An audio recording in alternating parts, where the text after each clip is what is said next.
Konting gulay, sa sunod nga, dagdagan ko.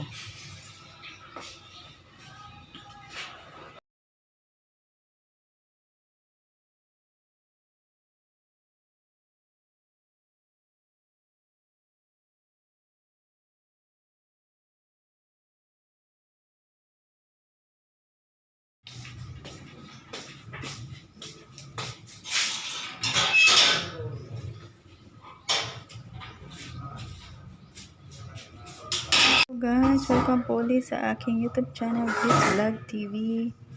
Ngayon pa magluluto ako ng halo-halong gulay, sitaw, sigarilyas, okra at saka talong. Yan, sibuyas, bawang, may tanglad, chili, lempo at saka hipon ng aking sahog.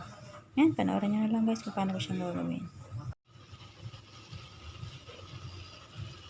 Guys, ginisa ko na yung aking sibuyas, bawang, tapos nilagay ko na rin yung karne at saka yung hipon. Tapos yan, nilagay ko na yung gulay. Yan. Tapos tatakpan ko siya para lumambot sabay-sabay.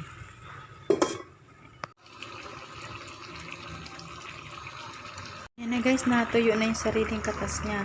Malambot na rin yung karne, kaya nilagay ko na yung unang gata. Isang gata lang yan guys, para hindi overcook yung gulay. Yan yung unang gata lang yan. Tapos timplahan na diretso. Yan.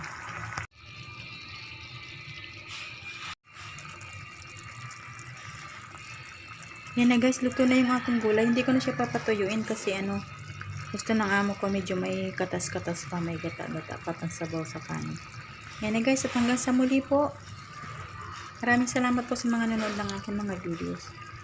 Bye po muna. Hanggang sa susunod na upload. Chris Vlog TV. God bless everyone.